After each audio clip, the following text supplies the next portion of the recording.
વડોદરાના વારસિયા વિસ્તારમાં પાણીપુરીની વખારો પર પાલિકાનું સપાટું। ચોમાસાની શરૂઆત થતાં જ પાલિકાનું આરોગ્ય વિભાગ હરકતમાં આવ્યું। પાલિકા આરોગ્ય વિભાગની ટીમ દ્વારા અલગ અલગ પાણીપુરી વિક્રેતાઓના ત્યાં ચેકિંગ હાથ ધરવામાં આવ્યું છે, જે અંતર્ગત વારસિયા વિસ્તારમાં રહેતા એક પાણીપુરી વેચતા વિક્રેતાના ત્યાં ચેકિંગ હાથ ધરાતા હાલ કોઈ અખાદ્ય વસ્તુ મળી આવેલ ન હતી।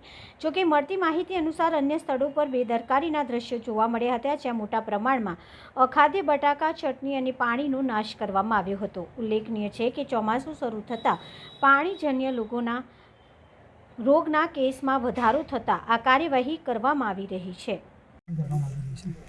વારસિયા વિસ્તારમાં પાણીપુરી બનાવે છે તે વિસ્તારમાં ચેકિંગ કરવામાં આવી રહ્યું છે। પાણીપુરી બનાવનાર વ્યક્તિઓ જે છે લારી, એ લોકો જે સાંજે લારી બહાર કાઢે છે, એ લોકો ઘરમાં પાણીપુરી એનો મસાલો વગેરે બનાવતા હોય છે, એનું અત્યારે ચેકિંગ ચાલી રહ્યું છે।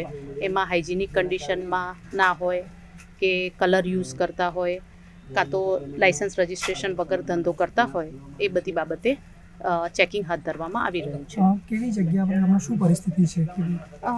અત્યારે એ લોકો એટલી બધી હાઇજેનિક કન્ડિશનમાં ઘરમાં જ બનાવે છે। આ વિસ્તારમાં ઘરમાં પાણીપુરી બનાવવામાં આવે છે અને ઘરમાં એ લોકો જે પ્રમાણે એ મળે છે એમને સૂચનો આપીએ છીએ કે એ લોકો સ્વચ્છતા રાખે અને હંમેશા હાઇજેનિક વસ્તુઓ અને આ કોન્ટામિનેશન ના થાય પાણીપુરીના પાણીમાં, એ રીતે પાણી બનાવી અને વેચે એના માટે ચેકિંગ કરવામાં એમાં કોઈ વાત મળી છે?